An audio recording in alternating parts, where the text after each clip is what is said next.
Reçu en audience par le ministre d'État en charge de la Justice et garde des Sceaux, Maître Constant Moutamba, le ministre délégué à l'urbanisme habitant en charge de la politique de la ville au gouvernement, Didier Tenguetelito, était venu solliciter l'accompagnement de la justice pour sanctionner les responsables de l'insalubrité dans la ville de Kinshasa. J'ai été reçu par son Excellence Monsieur le ministre d'État en charge de la justice et garde des Sceaux pour les problèmes, et vous savez, notamment au niveau de la gestion de la ville et des villes.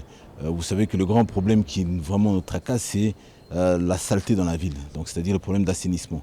Quand on parle d'assainissement, l'assainissement, c'est l'homme qui est au centre de tout, pour lui permettre en fait de se réveiller le matin, d'aller dans ses activités, d'exercer des activités et de créer ses activités, et donc c'est-à-dire qu'il soit dans un milieu sain. C'est pour ça qu'on parle d'assainissement. Mais nous constatons dans les villes que cela ne répond plus aux normes, et comme mon ministère en fait est chargé et responsable justement du respect de la politique de ces normes-là, on a vu que ces normes-là ont été violées. Je suis venu voir le patron de la justice qui a, je vais dire sous sa tutelle, le ministère public, et notamment dans le cadre de recadrer toutes ces personnes qui doivent notamment poser ces actes et exécuter ces textes-là.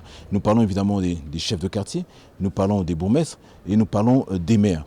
Vous savez qu'ils ont l'obligation, même je veux dire même au niveau des gouverneurs, nous avons cette obligation d'appliquer les textes et les lois de la République, c'est-à-dire les actes réglementaires et les lois. Lorsque nous ne les faisons pas, cela est qualifié d'abstention coupable.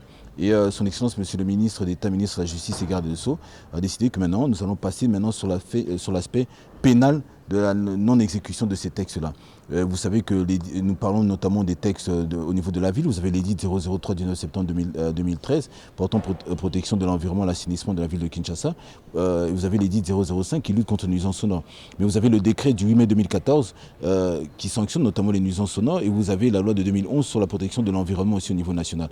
Toutes ces lois combinées rendent obligatoire l'assainissement dans le milieu dans lequel vous êtes. Donc ça veut dire que les chefs de quartier ont l'obligation de veiller en fait à ce que les quartiers soient propres. Ce membre du gouvernement plus que déterminé à faire appliquer la sanction aux contrevenants.